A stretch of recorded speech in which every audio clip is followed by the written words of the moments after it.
If you saw the last video, it may have been a bit of a mess, and that's okay. That's why you have to keep watching the videos. That's the bit of suspense I can add into the videos. Will there ever be a point? Will they ever make sense? Hey, maybe if you find out, if I can keep the thought long enough, we'll get through some interesting things. So I was replying to comments on the YouTube channel. I know you probably didn't see it because I never shared the screen in the last video, but that's why you just gotta kind of stay tuned. But I am answering some comments. Here, let's put the monitor. And we see here I was answering. So somebody got the same laptop, the Acer Predator Helios 300 2020, and they upgraded it with 32 gigs of RAM, another NVMe, and the SSD. I'm gonna see if that person's comfortable sharing which ones, and he's using it for Flight Simulator 2020. Then we have Tanish Q. Can we undervolt? Now I actually did a little bit of research for this, so this is the exclusive of can we undervolt, and can you undervolt the Acer Predator Helios 300? That's why that's the title of this video, and I'll get to why that's the title of this video in at the end of this video. So the suspense is just growing. So what you need to do to figure out if you can undervolt and how you can do it is you need to get something called the Intel XTU. And what I initially searched for, I think I searched for Intel tuning. And you get this Intel Extreme Tuning utility. Now, this is obviously only for Intel processors. So I got in this laptop, it's the Intel Core i7. So it's not an AMD processor, which could be, is becoming more and more controversial in if you dive into what's going on in the laptop market. But either way, I got an Intel for it, which so far is where, people love this laptop. If you want to get this exact laptop that I got, the link will be in the description. But if you want to know if you can undervolt it, what you would do is, obviously you have some kind of purpose why you're trying to undervolt it. I don't know if it's for gaming. I don't know if you're doing rendering. I don't know, but there's the idea behind undervolting is that with less volts, it can run cooler. There's sirens going on outside. It can run cooler and thus faster while using less power. That's the idea. I don't know. I'm definitely not an expert on it. This is just what I've heard. But if you were to attempt it and you have an Intel based laptop, you need to download this Intel Extreme Tuning utility. And then you would open it.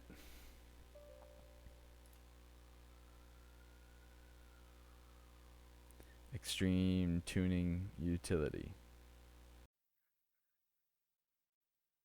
And then you can see what you have going on. So you could do advanced tuning. And now when you click advanced tuning, you get this warning. Warning, altering clock frequency or voltage may damage or reduce the useful life of the processor and other system components. Reduce system stability and performance. Product warranties may not apply if the processor is operated beyond its specifications. Check with the manufacturers of system and components for additional details. Important notification, it even has the exclamation. This platform does not permit overclocking. Thermal, power, and performance may be limited by pre-programmed settings. Tuning via XTU is not guaranteed. So harsher language could not be used when warning about overclocking and undervolting, because it said undervolting in there too as well, right? Altering clock frequency or voltage. So yeah, you would be doing some undervolting and things like that. So it may be possible. Like I said, since I'm not an expert on it and this is my personal laptop, this is not a review sample, set in. There's not, even with all the activity that we're getting from the Acer Predator Helios 300 videos, this is my own personal laptop. So if there's a review model or you have a review model or you would care to tinker it with it in that way, and maybe hopefully you know more about undervolting and overclocking than I do, then give it a try. So I'm sorry. Maybe there are some great channels that talk about it. I mean, there's a lot that do benchmarks. I haven't seen any videos yet, I don't believe, of them undervolting this specific laptop. I would have to go into some reviews, but you can definitely check out things like Gamers Nexus, because they do a lot of like teardowns and things like that.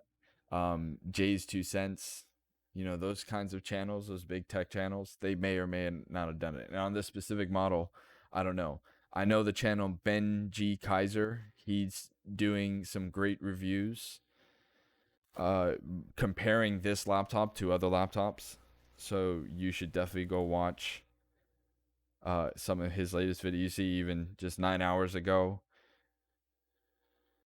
the Acer Predator Helios 300 versus Asus Rogue. So he compared this laptop, I believe the 2020 Acer Predator Helios, and he compared that to,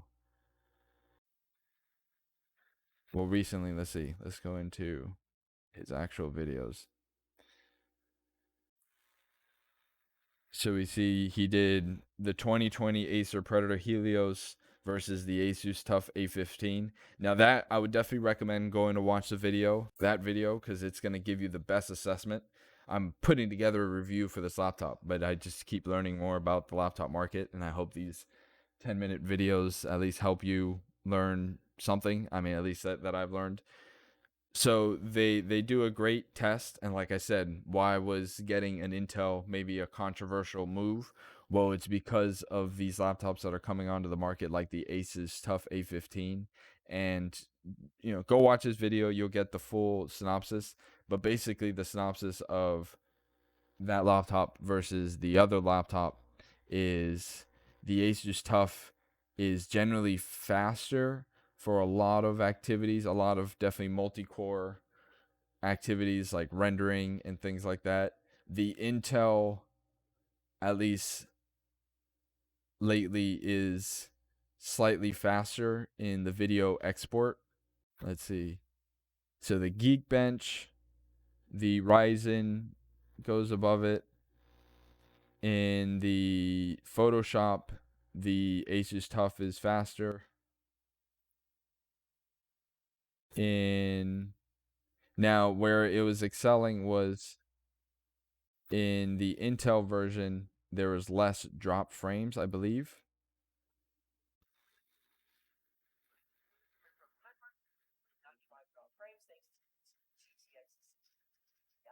And the other one had less drop frames. So I found a great CPU intensive task to run on these kinds of laptops, and that is taking, like, let's say you export video game footage or even 3D render footage, and you want to put motion blur on top of it. You can open up After Effects, and I guess you can get this little trick. So if you have After Effects and you do video game footage, or you render out footage, and you want to add motion blur after the fact, after you render, because adding motion blur into your render is definitely going to increase time, and obviously this is going to take time, but it's a pretty interesting technology, and it's very CPU heavy. So I did it from a export, and then put the file in a composition, and then you see this motion blur that's going on here. So if we go to the effect control, it's this pixel motion blur. And you see if we get rid of it, everything's sharp. But with it on, it puts the motion, and it's tracking the motion based on what's actually moving in the frame. So, but when you send that to render, and let's see if I still have it queued up to render. This would be a good benchmarking thing, and it's an intensive thing that it now has to do. So if we open up, and this is like a 6-minute video, 6-minute 1080p video, 60 frame per second. And here it opened over here. So we see I stopped it. I was exporting it. So we would reset it. And if we send it to export, and now we see what's going on in the extreme Intel extreme tuning utility, what we should find is everything getting activated, and then we'll probably also see some throttling going on. So we see right now we're at 75 degrees, we're going up 76, 77, and we're keeping it around 74 to 78. And now we'll close After Effects to give us the most bandwidth, but we're at 75% utilization. And we can see here in Task Manager all the cores firing, and we see in the extreme tuning utility everything that's firing. Max core frequency, we're hitting like 3.4 gigahertz, and we're doing this recording as well. So this is not scientific, but I thought I would share some of the tools. So if you want to go and do any overclocking, this would be the tool to do it. I'm not going to be doing it on this channel, but you can go check out any of these other channels, and if they're reviewing this laptop. And that's that. Thanks for watching.